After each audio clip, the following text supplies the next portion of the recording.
Hi everyone, our group Ceci, James, Katrina, and myself, Rachel, will be presenting on Mexican American culture. Together, we'll explore family structure, beliefs, myths, diet, and culturally relevant nursing care. I'll begin with family structure and behavioral norms. In Mexican American families, familismo, family loyalty and unity, is central to daily life. Major decisions often include the extended family. Many families live in multi-generational households where grandparents, parents, and children share support and guidance. Roles are typically hierarchical. Elders and fathers are respected decision makers, while mothers manage home and children.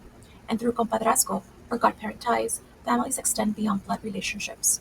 Godparents play active roles in moral and emotional support throughout life. Each family member's role carries deep significance. The mother or madre is the emotional center. She nurtures, protects, and preserves family traditions. The father or padre is viewed as provider and protector, upholding family honor. Children learn respeto, meaning respect and obedience towards adults and elders. Finally, decision-making is collective. Health or birth choices often involve the whole family, not just one person. This unity shapes how care and consent are approached in health settings. To provide culturally sensitive care, it is important to recognize common behavioral norms. Personalismo reflects warmth. Friendly greetings, hugs, or cheek kisses show sincerity. Eye contact is moderate. Too direct may seem confrontational, while too little may appear distant. Modesty is valued. Female patients may prefer same-gender providers. And personal space is typically closer among friends and family, signaling comfort and trust. Recognizing these behaviors helps us build rapport and demonstrate respect in nursing practices. The animated film Coco beautifully illustrates these family values. Through Miguel's journey, we see the power of family connection, how love, memory, and tradition bind generations together. It reflects familismo in action, honoring elders, preserving family stories, and maintaining unity across time and space. For anyone wanting to see Mexican culture and family values portrayed visually, Coco is a wonderful example of how deeply these traditions run. These family expectations and cultural values strongly influence beliefs surrounding pregnancy, birth, and communication. Katrina will now discuss those traditional beliefs and communication patterns next. Hi, my name is Katrina, and I'm going to be talking about traditional beliefs and communication types in the Mexican American culture. We're going to start off with some traditional beliefs. Mexican American families often integrate strong traditional beliefs in pregnancy, birth, and postpartum care. We're going to start off with the role of the grandmother, la abuela. Elders, especially grandmothers, are viewed as vital sources of wisdom and authority in maternal and newborn care. Our second topic is hot and cold balance. Health and illness are believed to be influenced by hot and cold elements. Pregnancy and postpartum are seen as cold states treated with hot remedies, such as warm foods, teas, cold baths. Avoiding cold baths, sorry. We're also going to talk about the La Cuarentena, which is a 40-day postpartum rest period emphasizing maternal recovery and protection from cold influences. We'll move on to breastfeeding preference. This is seen as a vital way to nurture and bond with the baby. However, some may delay initiation until colostrum passes, viewing it as old milk. Some traditional items to talk about is a rebozo, a shawl, which is used for belly support or easing labor pain. And then postpartum wise, there's a faja, which is a belly binder for postpartum recovery and shaping. We'll move on to communication types. Mexican American communication often emphasizes respect, harmony, and relational warmth. Our first type is respeto and personalismo, which is a high value placed on respect for authority figures and building personal and warm relationships with healthcare providers. Our second type is indirect communication. Patients may avoid direct refusal or confrontation using polite deferrals such as ahorita, which may mean later, not right now. Some more communication types. Our third one would be stoicism. Pain in this population may be minimized or not verbalized openly as a sign of strength and dignity. Our fourth would be family presence. Family-centered decision-making is very common, and input from elders or even male family members may influence care choices. And for our nursing implications, healthcare providers should use active listening and culturally sensitive questioning, but also maintaining warmth and respect in tone and body language. And to move on to some culturally relevant nursing care, we want to understand traditional beliefs and communication styles that improve our culturally competent care. Our first point is to encourage discussion about postpartum rituals, such as la cuarentena, and collaborate to integrate safe practices. Our second point is to respect family involvement in care decisions and maintain eye contact with elders when appropriate. Our third is to provide warmth and reassurance to promote personalismo. And our fourth, we want to clarify these ambiguous responses, such as ahorita, to ensure understanding without confrontation. And 5 is educating using respectful, family inclusive language, connecting modern care with cultural values. We want to explain, how warmth and rest can support healing physiologically. Hi guys, I'm James. The thing that I'll be discussing is myths with a Mexican American culture, and these are some of the listed myths. I'll go over them one by one. Uh, one of the big myths is breastfeeding while the mother is ill. Some families believe that the milk becomes contaminated, but in reality, breast milk really provides protective antibodies that actually help reduce infant infections. Another really common belief is that the colostrum is dirty and harmful in many communities, such like the Asian, Hispanic, and Native communities. Mothers sometimes discard the colostrum and substitute it with sugar water, teas, or even animal milk. This practice unfortunately delays immunity transfer, increases jaundice risk, and exposes the infant to unsafe feeds. Um, there are some other myths regarding like eclipse and lunar myths, where families may believe that an eclipse during pregnancy can really cause cleft lip or deformities. Science really doesn't support this. There's research against this and such, but the belief is really strongly held in some groups and believed in. Another example is the idea of cold air causing like illnesses. Families may think like drafts or cold wind, cold exposure can make newborn sick, but in reality, is caused by the pathogens itself, not the temperature. Finally, there are other pregnancy taboos. This could go on and on in a sense, but like it's like such as avoiding baby clothes or photographs before birth. It's out of fear of miscarriage, like fear of miscarriage or stillbirth. And as nurses, we have to be sensitive to these cultural practices, but also provide education that promotes safe newborn and maternal care. So the next slide that I'll be going over is religion and spirituality. Religion and spirituality really play a very strong role in like maternal care among many cultures, especially the Hispanic cultures or Hispanic families, particularly those with like Catholic influences and such. Many families rely on prayer, saint devotion, and rituals like rosary or baptism soon after birth. These practices help the families cope, heal, and reduce stress during labor and postpartum.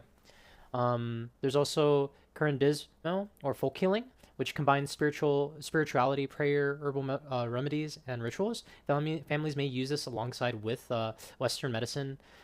As nurses, it's really important for us to respect these practices and provide safe integration when possible. Families may also want like spiritual leaders, like chaplains, priests, present during birth, loss, or postpartum care. And in addition to all this, many practice birth rituals that involve like protective ceremonies or blessings around childbirth. Spirituality can really shape how families express pain. Some remain like stoic, while others remain really vocal. So our nursing approach to this all is to really encourage and support spiritual practices, respect prayer or ritual requests, and directly ask families about their needs. By doing this, we really help promote like trust and cultural sensitivity. So the last slide that I'll be discussing is afterlife beliefs, death, and organ donation. So basically, for many families, there's like a really strong emphasis on the wholeness of the body. Some fear that organ donation really disrespects the body or prevents the soul's journey. So cultural values of body integrity really play a big role in decisions about donations. While most major religions really support or generally support, they don't really support, but they generally support organ donation as an act of like compassion. Individual beliefs may differ though. Decision making is often family centered, and in many cases, it's not just the individual's choice. It's usually the elder of the family as a whole making the decisions together. When it comes to like grief, families may show stoicism with silence, or they may show loud public grieving. Rituals such as rosary prayer, wakes, or ceremonial washing of the body are very important to the grieving process, generally speaking. And from a nurse's perspective or nursing perspective, our role is really to use cultural awareness tools, asking about their practices and such, rituals, burial practices, and spiritual leaders. It's important that we respect them, and like sensitivity and respect are basically key, because when families really feel valued, their values are honored. It really fosters trust and allows us to provide like holistic, patient-centered care. Hello, everyone. I'm Cecelia. I'll be covering the diet and culturally relevant nursing care for Mexican American families, traditional diet and food preferences. A quick anchor for diet. The traditional Mexican dietary pattern centers on corn, tortillas de maíz, beans, squash, tomatoes, and chiles, with regional variations. These staples often create complete proteins when combined and are commonly paired with broths, sopas, herbs, and simple home preparations. In pregnancy and postpartum, many families use a hot and cold framework. Certain foods are believed to warm or cool the bodies to restore equilibrium after birth. Knowing this helps us negotiate meal plans that feel culturally right and clinically sound. When counseling for gestational diabetes, it would be ideal to focus on additions and substitutions rather than banning certain foods. For example, baked instead of frying food, and more beans, vegetables to balance portions, because passive, familiar changes improve buy in. Culturally relevant nursing care foundations. In clinical encounters, two values matter a lot: personalismo, which is warm, personable rapport, and familismo, strong family involvement. Start with a warm greeting and a brief small talk. Clarify who the decision makers are. Often it's a parent, a spouse, or a grandmother. Always use a trained medical interpreter, not a child or untrained family member when there's any language barriers. That's an evidence based safety standard under the national CLAS standards. For teaching, use visuals and teach back instead of just asking, "Do you understand?" For postpartum traditions like La Cuarentena, which is a 40-day rest period emphasizing warming foods and reduced exposure, ask, "How can we support this safely?" And then co create plans that also meet medical goals like blood pressure controls, lactation support, and wound care. Culturally relevant nursing care, perinatal specifics. These are four actionable nursing moves in labor and delivery and postpartum. The first one is ask, don't assume, about home remedies. For example, curanderismo. Document teas or herbs that they might be taking just to make sure that they don't have any interactions, not to police their culture. Number two, you normalize breastfeeding within family roles. Invite the abuela, the partner, to watch and observe the latch on teachings so the coach at home knows what a good latch looks like. Address colostrum myths with brief, respectful facts. For number three, we have pain expression and decision style. Some show stoicism. Out of respect, present options neutrally. So, for example, movement, hydrotherapy, or epidural. What fits you, and check privately if the family dynamics are overriding the patient's wishes. For number four is the discharge plan. Provide written and Spanish English instructions. Tie diet advice to familiar staples. For example, half the plate beans and vegetables. Choose grilled over fried foods. Use the plate method visuals, for example, for gestational diabetes. These moves align with the interpreter best practices and contemporary qualitative work describing beliefs and family influence in Hispanic breastfeeding decisions. Before we end our presentation, I'd like to show the references that we used for our presentation. And this is the second page. Thank you very much for your time, and Katrina will introduce Kahoot time. Thank you. Hi, it's Katrina again. This is going to be the Kahoot. While you can't play it currently, go ahead and test yourself at home. But yeah, this is going to be our Kahoot for the Mexican American culture presentation.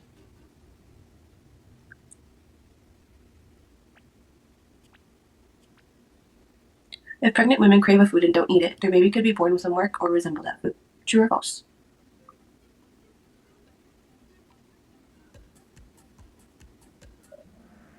True. In Mexican culture, too much direct eye contact can sometimes be seen as confrontation. True or false? True. When counseling these patients with gestational diabetes, we should focus on familiar foods to improve adherence. True or false? True. It is a common belief that pregnant women should drink alcohol in small amounts to strengthen their blood. True or false?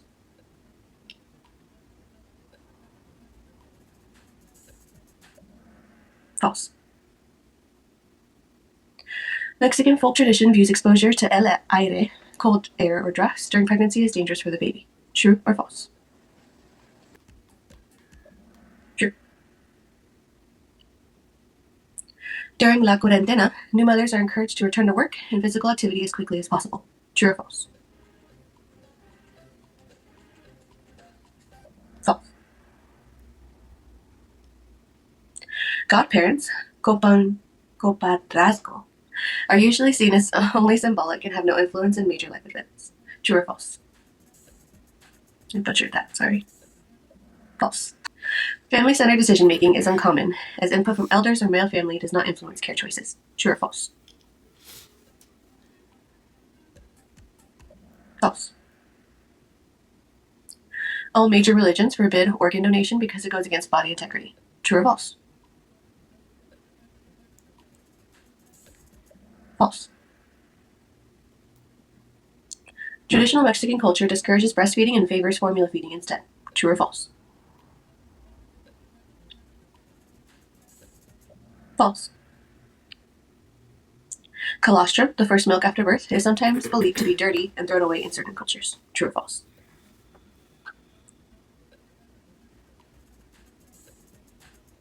True. Elders, like grandmothers, are not viewed as sources of wisdom and authority in maternal and newborn care. True or false?